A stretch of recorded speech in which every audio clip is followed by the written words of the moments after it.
Please ನನ್ನ ಹೆಸರು ಕರಿಬೇಡಿ, ನನಗೆ ಕೋಪ ಬರುತ್ತೆ. ನನಗೆ ನಿಮ್ಮ ಜೊತೆ ಮಾತಾಡೋದಕ್ಕೆ ಇಷ್ಟ ಇಲ್ಲ. I just hate you. ನೀವು ನನ್ನ ಗಂಡ ಅಂತ ಹೇಳ್ಕೊಳ್ಳೋದಕ್ಕೆ ನನಗೆ ನಾಚಿಕೆ ಆಗುತ್ತೆ. ಜನೋ ನಿನಗೆ ಅರ್ಥ ಆಗಲ್ಲ. ಪ್ಲೀಸ್ ಅನಿ, ನನ್ನ ಕನ್ವಿನ್ಸ್ ಮಾಡೋದಕ್ಕೆ ಬರಬೇಡಿ. ನಿಮ್ಮ ನೀಚತನ ಏನು ಅಂತ ಎಲ್ಲರ ಮುಂದೆ ಪ್ರೂವ್ ಆಗೋಯ್ತಲ್ಲ. ಈಗಷ್ಟೇ ಪೊಲೀಸ್ನವ್ರು ಬಂದು ಎಲ್ಲ ಹೇಳಿ ಹೋದ್ರಲ್ಲ, ಇನ್ನೇನಾಗಬೇಕು? ಬಾ ದೇವ್ರೆ, ನನ್ಗೆ ಎಷ್ಟು ಒಳ್ಳೆ ಗಂಡ ಕೊಟ್ಟಿದ್ಯಾ ಅಂತ ತುಪ್ಪ ದೀಪ ಹಚ್ಬರ್ತೀನಿ. ತಾಳಿ ಜನ ಒಂದು ನಿಮಿಷ ನಿಂತ್ಕೋ. ಸಾಕು ಸ್ವಾಮಿ, ಸಾಕು ನಿಮ್ಮ ಸವಾಸ. ಎಲ್ಲರ ಮುಂದೆ ನಂಗೆ ಚೆನ್ನಾಗಿ ಸನ್ಮಾನ ಮಾಡಿದ್ರಲ್ಲ. ನನ್ನ ಗಂಡ ಎಷ್ಟು ಘನ ಕಾರ್ಯ ಮಾಡಿದ್ದಾರೆ ಅಂತ ತುಂಬಾ ಸಂತೋಷ ಆಗ್ತಾ ಇದೆ. ಜನೋ ಯಾವುದೋ ವಿಷಯಗಳಿಗೆ ಹಾಗಾಗೋಯ್ತು. ವಿಷಗಳಿಗೆ ಅಂತ ಹೇಳ್ಬಿಡಿ, ವಿಷದ್ವಂಸು ಅಂತ ಹೇಳಿ. ನಿಮ್ಮ ಮನ್ಸು ಪೂರ್ತಿ ಬರೀ ವಿಷನೇ ತುಂಬಿಕೊಂಡಿದೆ. ಅದಕ್ಕೆ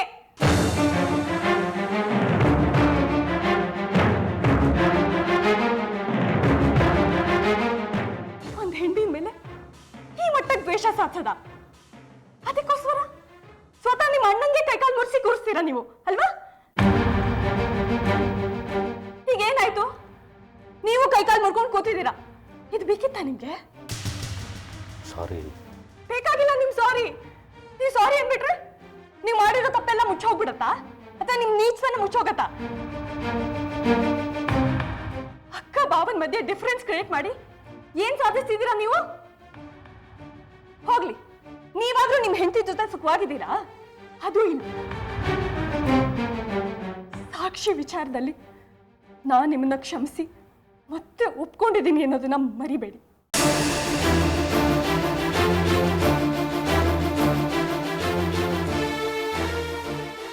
ನಿಮ್ ಲೈಫೇ ನೆಟ್ಟಿಗಿಲ್ಲ, ಬೇರೆಯವ್ರ ಬಗ್ಗೆ ಯಾಕೆ ಮಾತಾಡ್ತೀರಿ? ಅಕ್ಕ ಏನ್ ದ್ರೋಹ ಮಾಡಿದಾರೆ ನಿಮ್ಗೆ? ಅವ್ರ ವಿರುದ್ಧ ಕತ್ತಿ ಮಸ್ತು ಏನ್ ಸಾಧನೆ ಮಾಡಕ್ ಹೊರಟಿದ್ದೀರಾ ನೀವು? ಕೆಲ್ಸ ಬಿಡಿಸಿ ಮನೇಲಿ ಕೊಡ್ಸಿದ್ರಿ, ನಿಮ್ ದಾರಿಯಲ್ಲೂ ಅವ್ರಿಲ್ಲ. ಮತ್ತೇನ್ ತೊಂದ್ರೆ ನಿಮ್ಗೆ? ನೋಡಿ, ಗಂಡ ಹೆಂಡತಿನ ಬೇರೆ ಮಾಡೋದಿದ್ಯಲ್ಲ, ಅದಕ್ಕಿಂತ ನೀಚ್ ಕೆಲಸ ಬೇರೆ ಯಾವುದೂ ಅಲ್ಲ. ಅದ್ ನಮ್ ಬದುಕನ್ನೇ ನುಂಗ್ ಹಾಕ್ಬೋದು. ಈಗ ನಾನ್ ನಿಮ್ಮನ್ನ ಬಿಟ್ಟು ಹೊರಟೋದ್ರೆ ನೀವೇನ್ ಮಾಡ್ತೀರಿ? ಜನೋ ಹಾಗೆಲ್ಲ ಅನ್ಬೇಡ, ನಾನು ದುಡುಕ್ಬಿಟ್ಟೆ. ಸಾರಿ. ಎಷ್ಟೆಲ್ಲ ದುಡುಕ್ತೀರಿ, ಎಷ್ಟೆಲ್ಲ ಕೆಟ್ಟ ಕೆಲಸ ಮಾಡ್ತೀರಿ. ತೇಜೋಕ್ಕನ ಎಷ್ಟು ಅಂತ ಗೋಳೈಕೋತೀರ ನೀವು. ಇವತ್ತು ಈ ಮನೇಲಿ ಶಾಂತಿ ಇಲ್ಲ ಅಂದ್ರೆ ಅದು ಬರೀ ನಿಮ್ಮಿಂದ. ಇವತ್ತು ಅಕ್ಕ ಭಾವ ಇಬ್ರು ಒಟ್ಟಿಗಿಲ್ಲ ಅಂದ್ರೆ ಅದು ಬರೀ ನಿಮ್ಮಿಂದ. ಇವಾಗ ನಿಮ್ಗೆ ಖುಷಿ ಆಗ್ತಿದ್ಯಾ? ನಿಮ್ಮ ಹತ್ರ ಉತ್ತರ ಇಲ್ಲ ಅಲ್ಲ? ದ್ವೇಷ ಸಾಧನೆ ಮಾಡದೆ ನಿಮ್ ಜೀವನದ ಉದ್ದೇಶ ಮಾಡ್ಕೊಂಡಿದ್ದೀರಾ. ಬಾವಂಗ್ ಹೊಡ್ಸಿದ್ರಿ, ಈಗ ನೀವೇ ಕಾಲ್ ಮುರ್ಕೊಂಡು ಕೂತಿದ್ದೀರಾ. ಈಗ್ಲಾದ್ರೂ ಗೊತ್ತಾಯ್ತಾ ಬೇರೆಯವ್ರಿಗೆ ಅನ್ಯಾಯ ಮಾಡಕ್ ಹೋದ್ರೆ ಏನಾಗತ್ತೆ ಅಂತ? ನನಗ್ ನೀವು ಬೇಕಾಗಿಲ್ಲ ನೀ. I don't need you. ಜನೋ ಪ್ಲೀಸ್ ಪ್ಲೀಸ್, ನಿಮ್ ಕೆಟ್ಟ ಬಾಯಿಂದ ನನ್ನ ಹೆಸರು ಕರಿಬೇಡಿ. ಇವತ್ತು ಅಕ್ಕ ಬಾವ ನಿಮಗ್ ಜೀವದಾನ ಮಾಡಿರ್ಲಿಲ್ಲ ಅಂದ್ರೆ ನೀವು ಜೈಲಿನಲ್ಲಿ ಕೊಳಿತಾ ಇದ್ರಿ. ಅದನ್ನ ಅರ್ಥ ಮಾಡ್ಕೊಳ್ಳಿ.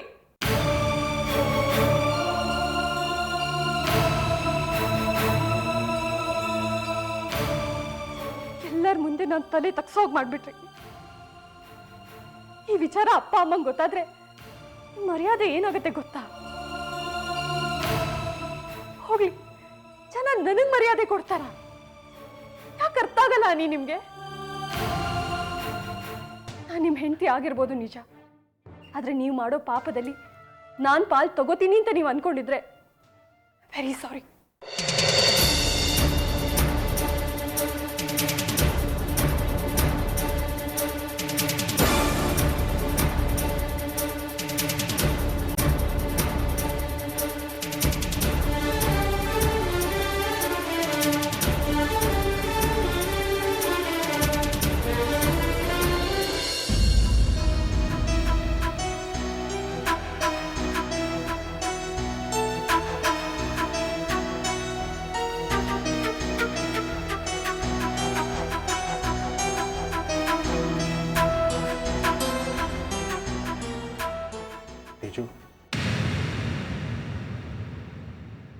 ಹೇಳಿ.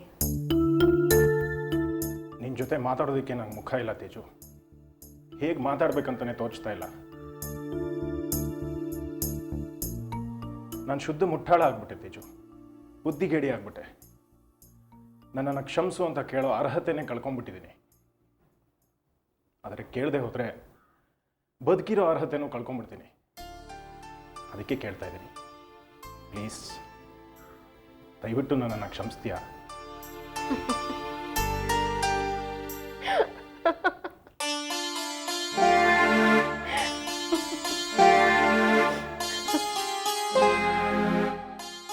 ನನಗೆ ಗೊತ್ತು ತೇಜು, ನಿನಗೆ ನಗು ಬರ್ತಾ ಇದೆ ಅಂತ. ನಾನು ಅನಿರುದ್ಧನ ನಂಬಾರ್ದಾಗಿತ್ತು, ನಂಬಿಟ್ಟೆ. ನಿನ್ನ ಮೇಲೆ ಅನುಮಾನ ಪಟ್ಟು ತುಂಬ ಸಣ್ಣವನಾಗ್ಬಿಟ್ಟೆ. ದಯವಿಟ್ಟು ನನಗೆ ಕ್ಷಮಿಸು ತೇಜು. ಎಷ್ಟು ಅಂತ ಕ್ಷಮಿಸೋದು? ಹೆಂಡ್ತಿನೇ ನಂಬಲ್ಲ, ಜೀವನ ಪೂರ್ತಿ ಕ್ಷಮೆ ಕೇಳ್ಕೊಂಡ್ರೆ ಇದ್ಬಿಡ್ತೀರಾ? ತೇಜು ಹಾಗಲ್ಲ, ನಾನು ನಿನ್ನ ಜೊತೆ ಚೆನ್ನಾಗೇ ಇದ್ದೆ, ನಿನ್ನನ್ನು ನಂಬ್ತಾ ಇದ್ದೆ.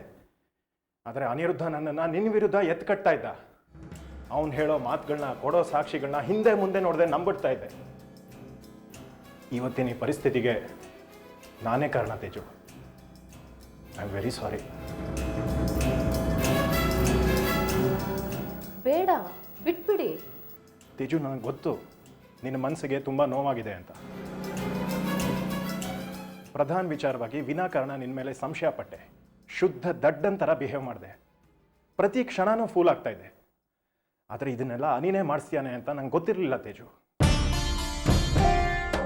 ಅನಿಗೆ ನಿನ್ನ ಮೇಲೆ ಇಷ್ಟೊಂದು ದ್ವೇಷ ಇದೆ ಅಂತ ನನಗೆ ಖಂಡಿತವಾಗ್ಲೂ ಗೊತ್ತಿರಲಿಲ್ಲ. ಸ್ವತಃ ಒಡ ಹುಟ್ಟಿದ ಅಣ್ಣನಿಗೆ ಹೊಡಿಸಿ ಸಂತೋಷ ಪಡೋವಂಥ ನೀಚ ನನ್ನ ತಮ್ಮ ಅನ್ನೋ ವಿಷಯ ನನಗೆ ಇವತ್ತು ಅರ್ಥ ಆಗ್ತಾ ಇದೆ. ಅನಿ ಮೇಲೆ ತಿರಸ್ಕಾರ ಹುಡ್ತಾ ಇದೆ. ನಿನ್ನ ಬೆಲೆ ಏನಂತ ನನಗೆ ಚೆನ್ನಾಗಿ ಅರ್ಥ ಆಗಿದೆ ತೇಜು. ಪ್ಲೀಸ್ ದಯವಿಟ್ಟು ದೊಡ್ಡ ಮನಸ್ಸು ಮಾಡಿ ನನ್ನನ್ನು ಕ್ಷಮಿಸ್ಬಿಡು. ಈ ಕ್ಷಮೆ ಎಲ್ಲ ಯಾಕೆ ಬೇಕು? ನಾನು ನಿಮ್ಮನ್ನು ಕ್ಷಮಿಸೋದು, ನೀವು ಈ ಕ್ಷಣಕ್ಕೆ ನನ್ನವರಾಗೋದು, ಆಮೇಲೆ ಅನಿರುದ್ಧ ಜೊತೆ ಸೇರೋದು, ಅವ್ರ ಮಾತನ್ನೇ ಕೇಳೋದು, ನನ್ನನ್ನು ಅನುಮಾನಿಸೋದು, ಇದೆಲ್ಲ ಬೇಕಾ? ಇನ್ನೊಬ್ರ ಜೊತೆ ಸಂಬಂಧ ಕಟ್ಟೋದು, ನನ್ನ ವಿರುದ್ಧನೇ ಷಡ್ಯಂತ್ರ ಮಾಡೋದು, ನನ್ನನ್ನು ಏಕಾಏಕಿ ಕೆಲಸದಿಂದ ಕಿತ್ತು ಹಾಕೋದು, ನಿನ್ನ ಮನೆಗೆ ಲಾಯಕ್ಕೋ ಅನ್ನೋದು, ನನಗೆ ಅವಮಾನ ಮಾಡೋದು, ಇದೆಲ್ಲ ಬೇಕಾ ಆದಿ? ನನ್ನ ಕಾರಣಕ್ಕೆ ಪ್ರಧಾನ್ ಅಂತ ಸಭ್ಯ ಮನುಷ್ಯನ ವಿರುದ್ಧ ದೂರು ಕೊಡೋದು, ಅವ್ರ ಹೆಸರಿನಲ್ಲಿ ನೀಚ್ ಕೆಲಸ ಮಾಡೋದು, ಆಮೇಲೆ ಹೀಗೆ ಏಟ್ ತಿಂದು ಮಲಗೋದು, ಇದೆಲ್ಲ ಬೇಕಾ? ಈ ಸಾರಿ, ಕ್ಷಮೆ ಇವು ತನ್ನ ಅರ್ಥಗಳನ್ನ ಕಳ್ಕೊಂಡ್ಬಿಟ್ಟಿದೆ. ಇದೆಲ್ಲ ಏನೂ ಬೇಡ. ನಾವು ಹೀಗೆ ಇದ್ಬಿಡೋಣ. ಹೀಗೆ ಅಂದರೆ? ಇದ್ದು ಇಲ್ಲದ ಹಾಗೆ. ನೀವು ಗಂಡ, ನಾನು ಹೆಂಡತಿ ಅನ್ನೋದು ಬರೀ ಹೆಸರಿಗಷ್ಟೇ. ನನ್ನ ನಿಮ್ಮ ನಡುವೆ ಯಾವ ಒಡನಾಟನೂ ಇರೋದಿಲ್ಲ, ಯಾವ ಬಾಂಧವ್ಯನೂ ಇರೋದಿಲ್ಲ. ನಿರ್ಜೀವ ವಸ್ತುಗಳ ಹಾಗೆ ಇದ್ಬಿಡೋಣ, ಬಿಡಿ. ತೇಜು ಪ್ಲೀಸ್, ಅಂಥ ನಿರ್ಧಾರನ ದಯವಿಟ್ಟು ತಗೋಬೇಡ. ನನಗೆ ತುಂಬ ನೋವಾಗುತ್ತೆ. ಬೇಡ ಆದಿತ್ಯ, ಹೆಂಡತಿ ನಾನು ನಂಬದೇ ಇರೋ ಗಂಡ ನನಗೆ ಬೇಕಾಗಿಲ್ಲ. ಅಂತ ಸಹವಾಸನೇ ಬೇಡ. ಜೀವನ ಪರ್ಯಂತ ಗಂಡ ಅನ್ನೋ ಸಂಬಂಧ ಇಲ್ಲದೆ ಹೋದ್ರೂ ಪರವಾಗಿಲ್ಲ, ಹಾಗೆ ಇದ್ದು ಬಿಡ್ತೀನಿ. ನನಗೆ ನೀವು ಬೇಕಾಗಿಲ್ಲ. ತೇಜು ಪ್ಲೀಸ್. ಈಗ ಯಾವ ಪ್ಲೀಸ್ಗಳಿಗೂ ಅರ್ಥ ಇಲ್ಲ. ನನಗೂ ಸಾಕಾಗಿ ಹೋಗಿದೆ. ಒಂದು ಫೋನ್ ಕಾಲ್ ವಿಚಾರಕ್ಕೆ ನೀವು ಹೆಂಡತಿನ ದೂರ ಮಾಡ್ತೀರಾ ಅಂದ್ರೆ ಅಂಥ ಗಂಡ ಇದ್ರೆ ಎಷ್ಟು, ಹೋದ್ರೆ ಎಷ್ಟು? ನನಗೆ ಬೇಕಾಗಿಲ್ಲ. ಪ್ಲೀಸ್ ತೇಜು, ದಯವಿಟ್ಟು ಹಾಗೆ ಹೇಳ್ಬೇಡ. ನಾನು ದೊಡ್ಡ ಪಾಪಿ, ಒಪ್ಕೊತೀನಿ. ಅನಿರುದ್ಧನ ನಾನು ನಂಬಾರ್ದಾಗಿತ್ತು. ಆದರೆ ಈಗ ಪ್ರಾಮಿಸ್ ಮಾಡ್ತೀನಿ, ಇನ್ನು ಮುಂದೆ ಖಂಡಿತವಾಗ್ಲೂ ಅವನ ಜೊತೆ ಸಂಪರ್ಕನ ಇಟ್ಕೊಳ್ಳಲ್ಲ. ಎಂಥ ಸಂದರ್ಭನೇ ಬಂದರೂ ಅವನ ಮಾತನ್ನ ಕೇಳಲ್ಲ ತೇಜು. ಈ ಥರ ಎಷ್ಟು ಸರಿ ಆಗಿಲ್ಲ ಆದಿ? ನಾನು ನಿಮ್ಮನ್ನ ನಂಬ್ತೀನಿ, ಆದರೆ ನೀವು ನನ್ನನ್ನು ನಂಬಲ್ಲ. Problem is with you. ಸಮಸ್ಯೆ ನಿಮ್ಮದೇ. ಇಲ್ಲ ತೇಜು, ಇನ್ನು ಮುಂದೆ ನಾನು ನಿನ್ನನ್ನು ಸಂಪೂರ್ಣವಾಗಿ ನಂಬ್ತೀನಿ. ನಾವು ಇಷ್ಟು ದಿನ ಈ ರೀತಿ ಇದ್ದಿದ್ದು ಸಾಕು. ಇನ್ನು ಮುಂದೆ ಯಾರೋ ಚೆನ್ನಾಗಿರೋಣ. ಹೇಳಿ ಕೇಳಿ ನೀನು ಬೇರೆ ಗರ್ಭಿಣಿ. ನಾನು ನಿನ್ನ ಮನಸ್ಸನ್ನು ನೋಯಿಸಿದ್ದು ಸಾಕು. ಪ್ಲೀಸ್ ಒಂದೇ ಒಂದು ಅವಕಾಶ ಕೊಡು. ಮತ್ತೆ ಪ್ರಧಾನ್ ವಿಚಾರವಾಗಿ ನನ್ನನ್ನು ಅನುಮಾನಿಸಿದ್ರೆ? ಆ ಥರ ಏನಾರು ಆದರೆ ನನ್ನ ಕಪಾಳಕ್ಕೆ ಹೊಡಿ ತೇಜು. ಆ ಕ್ಷಣನೇ ನನ್ನಿಂದ ದೂರ ಆಗ್ಬಿಡು. ಪ್ರಧಾನ್ ವಿಚಾರವಾಗಿ ನನ್ನ ತಲೆನ ಕೆಡಿಸಿದ್ದು ಅನಿರುದ್ಧ. ಸ್ವತಃ ಅಣ್ಣನಿಗೆ ಹೊಡೆಸ್ತಾನೆ ಅಂದಮೇಲೆ ಅಂಥ ತಮ್ಮನ ಸಹವಾಸ ನನಗೆ ಬೇಕಿಲ್ಲ. ಪ್ಲೀಸ್ ಇದೊಂದೇ ಒಂದು ಅವಕಾಶ ಕೊಡು. ನಿನ್ನ ಕೈ ಹಿಡಿದು ಕ್ಷಮೆ ಕೇಳ್ತೀನಿ ತೇಜು, ಪ್ಲೀಸ್. ಒಂದೇ ಒಂದು ಅವಕಾಶ ಮಾಡಿಕೊಡು.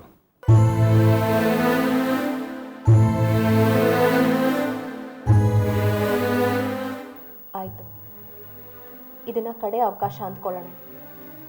ನೀವು ಇನ್ನು ಮುಂದೆ ಕಿಂಚಿತ್ತಾದರೂ ನನ್ನನ್ನು ಅನುಮಾನಿಸಿದ್ರೆ ನನ್ನ ದಾರಿ ನನಗೆ, ನಿಮ್ಮ ದಾರಿ ನಿಮಗೆ. ಶೋರ್ ತೇಜು. ಆದಿ, ಈ ಸಾರಿ ಕ್ಷಮಿಸ್ತಾ ಇದ್ದೀನಿ. ನೀವು ನನಗೆ ಧಾರಾಳವಾಗಿ ಪ್ರೀತಿ ತೋರಿಸ್ದೇ ಇದ್ರೂ ಪರವಾಗಿಲ್ಲ, ದಯವಿಟ್ಟು ಅನುಮಾನಿಸ್ಬೇಡಿ. ಇಲ್ಲ ತೇಜು, ಹಾಗೆ ಯಾವತ್ತೂ ಆಗಲ್ಲ. I am with you.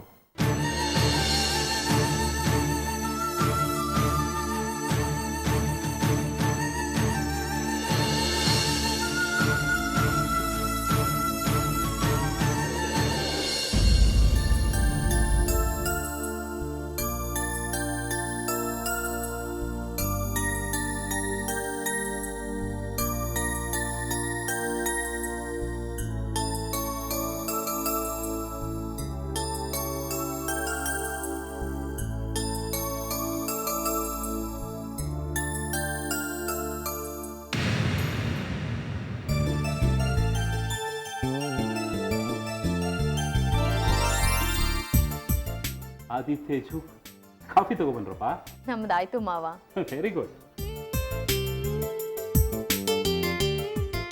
ಯಾವತ್ತೂ ಹೀಗೆ ನಗ್ನಗ್ತಾ ಸಂತೋಷವಾಗಿರೋ ನೀವು ಹೀಗಿರೋದನ್ನ ನೋಡೋಕ್ಕೆ ನಮಗೆ ತುಂಬ ಸಂತೋಷ ಆಗುತ್ತೆ. God bless you. ಖಂಡಿತ ಚೆನ್ನಾಗಿರ್ತೀವಿ ಮಾವ. ತೇಜು, ನಾನು ದೇವರಲ್ಲಿ ಕೇಳ್ಕೊಳ್ಳೋದು ಇದೇನೆಮ್ಮ. ಇನ್ಮೇಲೆ ಯಾವುದೇ ಕಾರಣಕ್ಕೂ ಡಿಫ್ರೆನ್ಸಸ್ ಬರೋದು ಬೇಡ. ಒಬ್ಬರನ್ನೊಬ್ಬರು ನಂಬಿಕೆಯಿಂದ ನೋಡೋದೇ ಸಂಬಂಧ. ನೀವಿಬ್ಬರು ಚೆನ್ನಾಗಿರಿ, ಅಷ್ಟೇ ಸಾಕು. ಅಪ್ಪ, ನಿಮ್ಮ ಹತ್ರ ಒಂದು ವಿಷಯ ಮಾತಾಡೋದಿತ್ತು. ಹೇಳಪ್ಪ, ಏನು ವಿಷಯ? ಪತ್ರಿಕೆಯಲ್ಲಿ ಕೆಲಸಗಾರಿಗಳು ಇನ್ನೂ ಚುರುಕಾಗಬೇಕು. ಪತ್ರಿಕೆ ಇನ್ನೂ ಚೆನ್ನಾಗಿ ಮೂಡ್ ಬರಬೇಕು. ನಮ್ಮ ಎಂಪ್ಲಾಯೀಸಿಂದ ಕೆಲಸನ ಇನ್ನೂ ಚೆನ್ನಾಗಿ ತೆಗೆಸ್ಬೇಕು.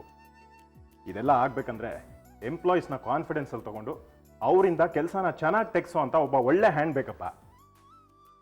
ತೇಜಸ್ವಿನಿ ಕೆಲಸಕ್ಕೆ ಬರ್ತಿದ್ದಾಗ ಎಲ್ಲ ಕೆಲಸಗಳು ಅಚ್ಚುಕಟ್ಟಾಗಿ ನಡೀತಾ ಇದ್ವು. ಪತ್ರಿಕೆ ತುಂಬ ಚೆನ್ನಾಗಿ ಮೂಡ್ ಬರ್ತಾ ಇತ್ತು. ಎಂಪ್ಲಾಯೀಸು ಅವಳು ಹೇಳಿದ ಮಾತನ್ನ ಕೇಳ್ತಾ ಇದ್ರು. ಆದರೆ ನಾನೇ ಯಾವುದೋ ಒಂದು ಕೆಟ್ಟ ಗಳಿಗೆಯಲ್ಲಿ ಅವಳನ್ನ ಕೆಲಸದಿಂದ ತೆಗೆದಾಕಿ ದೊಡ್ಡ ತಪ್ಪು ಮಾಡಿಬಿಟ್ನಪ್ಪ.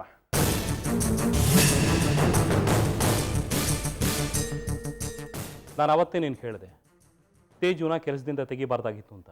ರಿಕ್ವೆಸ್ಟು ಮಾಡಿಕೊಂಡೆ ಅವಳನ್ನ ವಾಪಸ್ ತಗೋ ಅಂತ. ಅದು ನೀನೇ ಕೇಳಲಿಲ್ಲ. ಇಲ್ಲಪ್ಪ, ಇನ್ನು ಮುಂದೆ ಹಾಗಾಗಲ್ಲ. ನನ್ನ ತಪ್ಪೇನಂತ ನನಗೆ ಚೆನ್ನಾಗಿ ಅರ್ಥ ಆಗಿದೆ. ಯಾರ್ದೋ ಮಾತು ಕೇಳಿ ಹಾಳಾಗಿದ್ದೆ, ಆದರೆ ಈಗ ಪಾಠ ಕಲ್ತಿದ್ದೀನಪ್ಪ. ಅದಕ್ಕೆ ತೇಜಸ್ವಿನಿಯನ್ನ ಮತ್ತೆ ಕೆಲಸಕ್ಕೆ ತಗೋಬೇಕಂತ ಡಿಸೈಡ್ ಮಾಡಿದ್ದೀನಿ.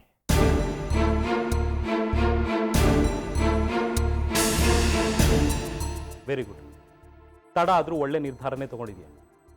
ತೇಜು ಆಫೀಸಿಗೆ ಬರಲಿ, ಪತ್ರಿಕೆಗೆ ಅವಳ ಅವಶ್ಯಕತೆ ಇದೆ. ಪತ್ರಿಕೆನ ಅವಳು ತುಂಬ ಚೆನ್ನಾಗಿ ನೋಡ್ಕೊಂಡು ಹೋಗ್ತಾಳೆ. ಏನೋ ನೀನೊಬ್ಬಂದೇನ ಪತ್ರಿಕೆ? ಏಕೆ? ಅದಕ್ಕೆ ನಾನು ಪಾಲ್ದಾರ. ಆ ಪತ್ರಿಕೆ ಕಟ್ಟಿದ್ದು ನಾನು, ಅದರ ಫೌಂಡರ್ ನಾನು. ನೀನು ಬಂದು ಜಾಯ್ನ್ ಆಗಿದಷ್ಟೇ. ಅದರ ಕನಸು ಕಲ್ಪನೆ ಪ್ರತಿಯೊಂದು ನಂದೇ. ಅದಕ್ಕೇನೀಗ? ನೀನೊಬ್ಬನೇ ಹೇಗೆ ನಿರ್ಧಾರ ತಗೋತೀಯ? ಹೇಗೆ ಕಮಿಟ್ಮೆಂಟ್ ಮಾಡ್ಕೋತೀಯ? ಹಾಗೆಲ್ಲ ನಿರ್ಧಾರ ತಗೊಳಕ್ಕಾಗಲ್ಲ ನೀನು. ಯಾಕೆ ತಗೋಬಾರ್ದ ನೀರು? ಪತ್ರಿಕೆಯಲ್ಲಿ ಎಲ್ಲ ನೀನು ಹೇಳ್ದಾಗೆ ನಡಿಬೇಕಂತ ಏನು ರೂಲ್ಸ್ ಇಲ್ಲ. ತೇಜಸ್ವಿನಿ ಅಗತ್ಯ ಪತ್ರಿಕೆಗಿದೆ ಅಂತ ನನಗನ್ಸ್ತು. ನಾನು ಅದಕ್ಕೆ ಅವಳನ್ನು ತಗೊಳ್ಳೋದಕ್ಕೆ ಡಿಸೈಡ್ ಮಾಡಿದ್ದೀನಿ. ಈ ಪತ್ರಿಕೆಯಲ್ಲಿ ನಿನಗೆಷ್ಟು ರೈಟ್ಸ್ ಇದೆಯೋ ನನಗೂ ಅಷ್ಟೇ ರೈಟ್ಸ್ ಇದೆ. ಈ ಪತ್ರಿಕೆನ ನೀನು ರೂಪಿಸಿರ್ಬೋದು, ಆದರೆ ಚಿತ್ರಲೇಖ ಪತ್ರಿಕೆ ಮರ್ಜ್ ಆಗಿದೆ. ನಮಗೂ ಅಷ್ಟೇ ಅಧಿಕಾರ ಮತ್ತೆ ಶೇರ್ಸ್ ಇದೆ. ಅದೇ ಅಧಿಕಾರದ ಬಗ್ಗೆ ಮಾತಾಡಬೇಡ. ಏನೇ ಪ್ರಮುಖವಾದ ನಿರ್ಧಾರ ಇದ್ರೂ ಅದಕ್ಕೆ ನನ್ನ ಒಪ್ಪಿಗೆ ಬೇಕು. ನೀನು ನಿರ್ಧಾರ ತಗೊಂಡ್ರೆ ಅದಕ್ಕೆ ಬೆಲೆ ಇಲ್ಲ. ಈಗ ತೇಜಸ್ವಿನಿನ ನಾನು ಕೆಲಸಕ್ಕೆ ತಗೊಳ್ತಾ ಇದ್ದೀನಿ. ಏನು ಮಾಡ್ತೀಯಾ? ಬೇಕಿಲ್ಲ. ಅವ್ರು ಯಾಕೆ ಬೇಕು? ಅವ್ರು ಬೇಡ ಅಂತ ತಾನೇ ಕೆಲಸದಿಂದ ತೆಗೆದಾಕಿರೋದು. ಅವ್ರು ಗುಂಪು ಅರ್ಕೆ ಮಾಡ್ತಾರೆ, ಸ್ಟ್ರೈಕ್ ಮಾಡಿಸ್ತಾರೆ. ಅಂಥವ್ರು ನನಗೆ ಬೇಕಾಗಿಲ್ಲ. ಈಗ ಅವರಿಲ್ಲದೆ ಪತ್ರಿಕೆ ನಡೀತಿಲ್ವಾ? ಹಾಗೆ ನಡೆಯುತ್ತೆ. ಈಗ ಯಾಕೆ ಬೇಕವರು? ಅದು ಅಲ್ಲದೆ ಈಗ ಅವರು ಪ್ರೆಗ್ನೆಂಟು, ಕೆಲಸ ಮಾಡೋಕ್ಕಾಗಲ್ಲ. ಈಗ ಅವ್ರು ಬರೋದು ಬೇಕಾಗಿಲ್ಲ. ಅನಿ, ಇದು ನನ್ನ ನಿರ್ಧಾರ. ಇದು ಆಗಲೇಬೇಕು. ಸಾಧ್ಯನೇ ಇಲ್ಲ. ಸಾಧ್ಯ ಇಲ್ಲ ಅಂದರೆ ಬಿಡೋಲ್ಲ. ಏನು, ನಿನ್ನ ಹೆಂಡತಿ ನಿನ್ನನ್ನು ನನ್ನ ವಿರುದ್ಧ ಛೂ ಬಿಟ್ಟಿದ್ದಾಳ? ಅದಕ್ಕೆ ಹಾರಾಡ್ತಿದೀಯಾ? ಕುರ್ಚಿ ಬೇಕಂತ? ಅಧಿಕಾರ ಬೇಕಂತ, ನಮ್ಮ ಮೇಲೆಲ್ಲ ಜಬರ್ದಸ್ತ್ ತೋರಿಸ್ಬೇಕಂತ, ನನ್ನ ಮೇಲೆ ಸೇಡ್ ತೀರಿಸ್ಕೋಬೇಕಂತ. ಹೆಲೋ, ಎಕ್ಸ್ಕ್ಯೂಸ್ ಮೀ, ಏನು ನಿಮ್ಮ ಪ್ರಾಬ್ಲಮ್ಮು? ನನ್ನನ್ನು ನೀವು ಅಂತ ಅಂದ್ಕೊಂಡಿದ್ದೀರಾ ಕುರ್ಚಿಗೆ ಅಂಟ್ಕೊಂಡು ಕೂತ್ಕೊಳ್ಳೋದಕ್ಕೆ? ನಾಲ್ಗೆ ಬಿಗಿ ಹಿಡಿದು ಮಾತಾಡಿ. ನಾನು ನನ್ನ ಗಂಡನ ನಿಮ್ಮ ವಿರುದ್ಧ ಚೂ ಬಿಟ್ಟಿಲ್ಲ. ನನಗೆ ಕುರ್ಚಿ ಆಸೆ ಆಗಲಿ ಅಧಿಕಾರದ ಆಸೆ ಆಗಲಿ ಇಲ್ಲ. ನನಗದು ಬೇಕಾಗೂ ಇಲ್ಲ. ನಾನು ಅವ್ರಿಗೆ ಏನು ಹೇಳ್ಕೊಟ್ಟಿಲ್ಲ. ಬೇಕಾಗಿಲ್ಲ. ನೀವು ನನ್ನ ಆಫೀಸ್ಗೆ ಕಾಲಿಡಬಾರ್ದು, ಅದು ನನಗಿಷ್ಟ ಆಗಲ್ಲ. ಪತ್ರಿಕೆ ನೀನೊಬ್ಬಂದೇ ಅಲ್ಲ, ನಂದು ಕೂಡ. ಅವಳು ಬರದೆ ಪತ್ರಿಕೆ ಹೇಗೆ ನಡೆಯುತ್ತೆ ಅಂತ ನಾನು ನೋಡ್ತೀನಿ. ಅದೇ ಅನಿ, ಏನಾಗಿದೆ ನಿಮಗೆ? ಏನು ದೌರ್ಜನ್ಯ ನಿಮ್ಮದು? ನೀವೇನು ಡಿಕ್ಟೇಟ್ರಾ? ಅವ್ರ ಹೆಂಡತಿಗೆ ಅವ್ರ ಕೆಲಸ ಕೊಟ್ರೆ ನಿಮ್ಗೇನು ತೊಂದರೆ?